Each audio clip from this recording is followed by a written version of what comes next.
मुकेश अग्निहोत्री ने जब हिंदुओं को कब्रें पूजने के लिए बसों में भर भर कर राज्य से बाहर भेजा था, हमें तभी सतर्क हो जाना चाहिए था।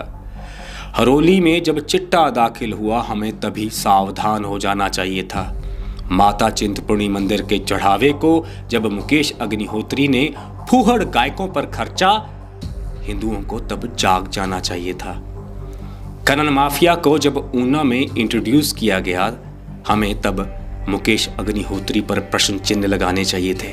अब आप इस वीडियो को देखिए। पंडित हीरालाल उर्फ युवराज हेमानंद जी महाराज की बगल में खड़े मुकेश अग्निहोत्री के चरण छूने वाला एक भी व्यक्ति हीरालाल के पैरों में नहीं गिरा। महाकुंभ जैसा धर्म का महापर्व हो या राजनीति का मंच, राजनेता केवल अपने अहंकार की पूर्ति, पॉलिटिकल स्कोर और प्रपंच पर ही ध्यान देता है। इस वीडियो को मैं अपनी टिप्पणी के साथ पंडित हीरालाल को भेज चुका हूं। इसमें आप देख सकते हैं, और मैं चाहता हूं कि प्रत्येक मठ मंदिर के महंत और पुजारी भी इस बात पर चिंतन करें कि क्या धर्म गुरुओं को राजनेताओं की इतनी संगत करनी चाहिए। डेरा बाबा रुद्रानंद योगियों की तपोस्थली है। महायोगियों ने यह स्थान सिद्ध किया हुआ है, मगर जब से हीरालाल को गद्दी पर बैठने की जल्दी है, तब से कोई भी भ्रष्ट, व्यभिचारी, अधार्मिक और विकारों से भरा नेता डेरे में आता है और हीरालाल उसके स्वागत में स्वस्ति वाचन करवाता है। अर्थात हीरालाल शास्त्रों की शरण में ना जाकर भ्रष्ट नेताओं की गोदी में बैठ गया है। इस वीडियो में भी आप देखिए कि हीरालाल की हैसियत एक नेता के आगे क्या है। नेताओं की संगत में आकर हीरालाल न सिर्फ अपनी हानि करवा रहा है, बल्कि धर्म की हानि भी हो रही है। कब्रें पूजने में जिसने ऊना के हिंदुओं को लगा दिया, माता चिंतपूर्णी में हिंदुओं के पैसे से कव्वाल बुला लिए, अब डेरा बाबा रुद्रानंद आश्रम में घुसपैठ कर दी, हिंदुओं के शक्ति पीठों का धन गैर धार्मिक कार्यों में लगा दिया, ऐसे राजनेता की खुलकर आलोचना का समय आ गया है। मुकेश अग्निहोत्री जाने अनजाने में जिहादी इकोसिस्टम को हिमाचल में मजबूत कर रहे हैं। इसमें कोई शक नहीं कि पत्रकार से राजनेता और खननकारियों के संगी साथी बनने के बीच वर्षों बीत चुके हैं। यदि मुकेश अग्निहोत्री धार्मिक संस्थानों में घुसपैठ ना करते तो शायद उनके बाकी कुकृत्यों को हम क्षमा भी कर देते, लेकिन अग्निहोत्री की लॉबी ने धर्म पर जब आक्रमण किया तो एक ब्राह्मण होने के नाते मेरा बोलना अनिवार्य हो जाता है। बात नारी गांव स्थित डेरा बाबा रुद्रानंद आश्रम से शुरू करते हैं। आचार्य सुग्रीवानंद जी महाराज का स्वास्थ्य कैसे बिगड़ा, उन्हें किसने नशीली दवाओं से ओवरडोज करने की कोशिश की, यह सत्य अभी तक बाहर नहीं आया है। डेरे में भक्तों द्वारा चढ़ाया गया लगभग 30 से 50 करोड़ रुपया अभी भी गायब है। उसके ऊपर भी हीरालाल और उनके साथियों ने कोई खुलासा या जांच नहीं की। लूट यदि केवल धन की होती तो शायद मन मारा जा सकता था, लेकिन हिमाचल में धर्म के शिखर के रूप में स्थापित तपोभूमि में जब वेदांताचार्य श्री सुग्रीवानंद जी महाराज के साथ छल हुआ, तब तो हमारा बोलना और भी जरूरी हो जाता है।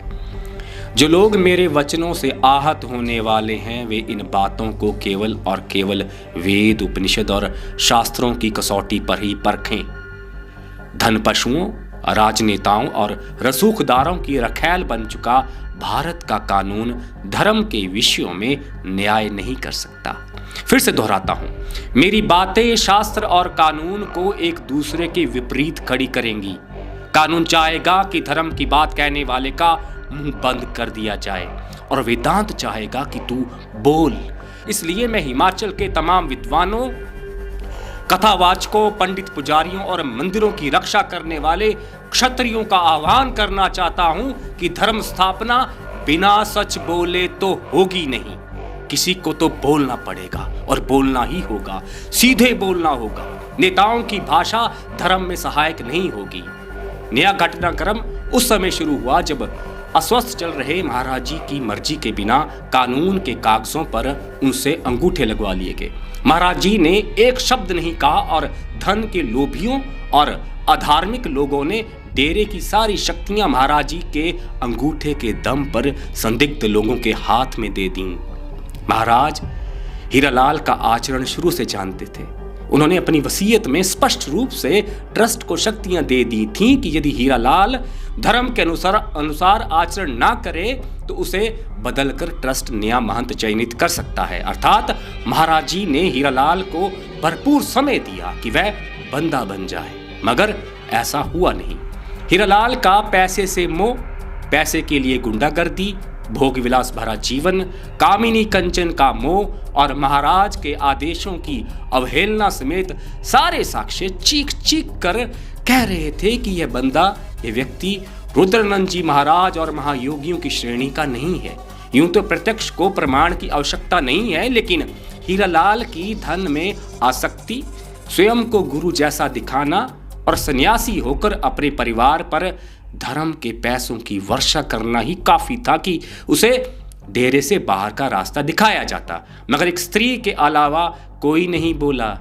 पिछली वीडियो में गुरु महाराज की परम शिष्या प्रेमिंदा कुंद्रा ने महाराज जी के स्वास्थ्य, डेरे में मची लूट और डेरे में घुस चुकी गुंडी महिलाओं और गुंडों पर कई खुलासे किए थे। उन्होंने सच कहा तो हीरालाल ने उनके पीछे गुंडे लगा दिए। तब मेरे ही मित्रों ने यह कहा था कि हम डेरे को सुव्यवस्थित कर देंगे, डेरे से लूटे गए 50 करोड़ की रिकवरी भी होगी और हीरालाल को धार्मिक बनाया जाएगा ताकि हीरालाल सिद्ध बनने के मार्ग पर चलना शुरू हो जाए। मगर हुआ क्या? जिन जिन लोगों ने डेरे में करोड़ों की सेंधमारी की, उन्हें सरकारी जांच की तरह हीरालाल और उनके साथियों ने क्लीन चिट दे दी, बुला दिया।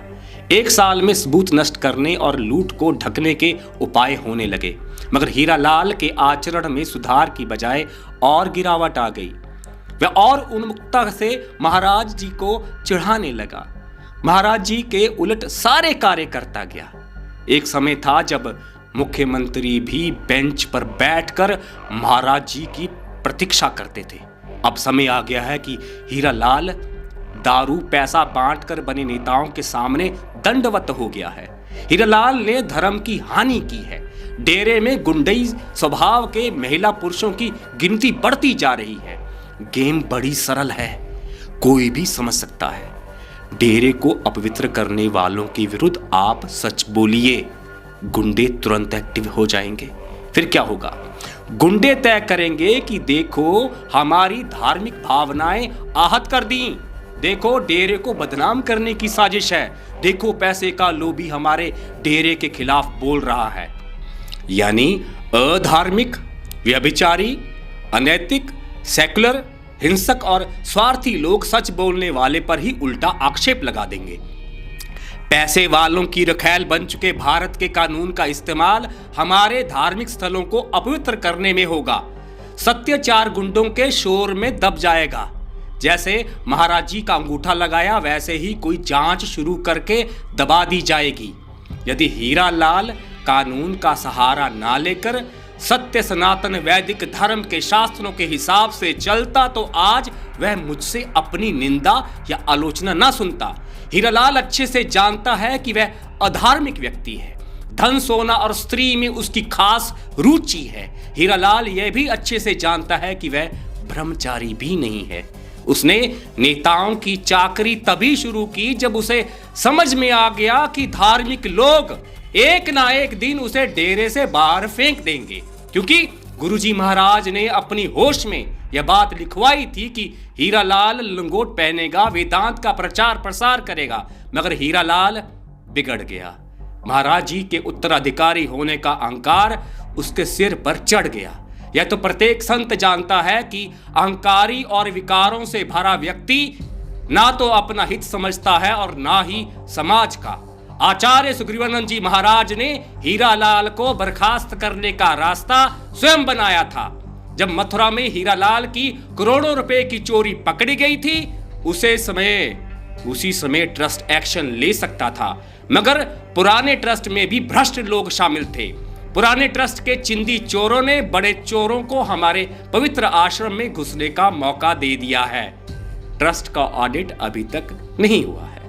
करोड़ों रुपए लूट लिए गए। महाराज जी को जान से मारने की कोशिश हुई। हीरालाल स्वयं को सन्यासी मानता है और दुनिया को भी लगता है कि वह सन्यासी है, मगर सन्यास लेकर डेरे के धन को उसने अपने माता पिता, बहन और जीजा पर खर्चा। घोटाला करोड़ों का है। हीरालाल विशुद्ध रूप से संसारी व्यक्ति है। जो विकार किसी भी संसारिक व्यक्ति में होते हैं वही हीरालाल में हजारों गुना अधिक मात्रा में है। हीरालाल ने मां लक्ष्मी और उसके वाहन से जुड़े प्रसिद्ध वाक्य को सिद्ध कर दिया है। जरा सोचिए, मंदिर की घंटी चुराने वाले के साथ कानून और जनता क्या करती है। गल्ले तोड़ते समय सीसीटीवी में कैद एक मामूली चोर की खबर हम किस भाव से पढ़ते हैं, मगर 50 करोड़ रुपए की चोरी पर चूं भी नहीं की गई। अब धर्म के पैसे की जांच कौन करे? हिमाचल पुलिस, ईडी, सीबीआई या विजिलेंस? ये सारी एजेंसियां भ्रष्ट राजनीतिक तंत्र की हथियार हैं। इसकी जांच भक्तों, साधु संतों को करनी चाहिए। मैं हैरान होता हूं कि लग्जरी लाइफ के शौकीन लोगों ने धार्मिक स्थलों को कंक्रीट का ढांचा मान रखा है। गौशाला को डेयरी फार्म की तरह चलाया जाता है। भक्तों से बार बार धन मांगा जाता है, मगर कभी किसी ने सोचा है कि जिस भी मंदिर में ज्यादा धन चढ़ेगा वहां गिद्ध पहुंच ही जाते हैं। डेरा बाबा रुद्रानंद आश्रम में पिछले ट्रस्ट को भंग करने के लिए सरकारी मशीनरी का उपयोग किया गया था। राजनेताओं ने अधिकारियों को कहकर 95 वर्षीय महाराज जी के साथ धोखा किया। उनका अपमान करते हुए उन्होंने जो नहीं कहा वह भी कागजों में लिखवा दिया। ध्यान से मेरी बात सुने। जिन्हें आप भगवान मानते हैं, गुरुदेव, गुरु महाराज, जिनकी एक झलक पाने के लिए लोग घंटों प्रतीक्षा करते हैं, उनके ऊपर जो अत्याचार हुआ, उनकी सेहत के साथ जो खिलवाड़ हुआ, उनके अस्वस्थ होते हुए भी उनके साथ ओछी अटखेलियां होती रही, उनके साथ धक्का मुक्की और गलत दवाइयां दी गईं। जब अधर्मी, भोगी, व्यभिचारी लोगों का मन नहीं भरा तो जबरदस्ती लगभग मूर्छित अवस्था में उनके अंगूठे लगवा लिए गए। क्या इतना सब जानकर उन गुंडों का खून नहीं खौलता? मूर्खो, तुम्हारा गुरु अभी भी जीवित है। जिस पाखंडी ने स्वयं को युवराज घोषित कर दिया उसे पहचानो, उसकी पूरी कुंडली तो निकलवाओ, उसका आचरण देखो, उसका ज्ञान देखो, उसकी वेदांत उपनिषद पर पकड़ देखो, उसके धन के प्रति मोह को देखो, उसने जो चोरियां की, चोरियों को छिपाया, उस अपराध को देखो। आंखें खोलो, अपने आप से सवाल करो कि क्या संत करोड़ों की लैंड डीलिंग, सोने के आभूषण वाला होना चाहिए या संत ऐसा होना चाहिए? तभी तो हिमाचल में ना तो गौ हत्याएं रुक रही हैं और ना तो जिहादी काबू में आ रहे हैं। मुझे हीरालाल के अहंकार की पूर्ति करने के लिए ईश्वर ने नहीं भेजा है। मेरा काम सत्य, सनातन, वैदिक धर्म और संस्कृति की रक्षा करना है। इस कार्य में कोई नेता आए या कोई पखंडी आए, मुझे फर्क नहीं पड़ता, क्योंकि हिमाचल पर जिहादियों का आक्रमण हो चुका है। हम ना तो गौ माता को बचा पा रहे हैं और ना ही अपनी बेटियों को। जमीनें भी हमारे हाथ से निकल रही हैं, काम धंधे भी जिहादियों के पास जा रहे हैं। जब हिंदू अपने अस्तित्व की लड़ाई लड़ रहा हो, ऐसे समय में अय्याश बाबाओं और नेताओं की परवाह नहीं की जाती।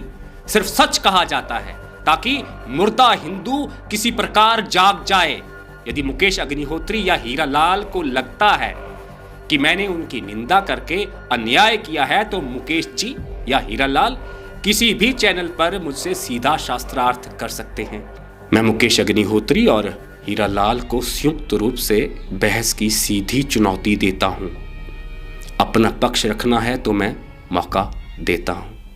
धन्यवाद। जय भवानी, हर हर महादेव।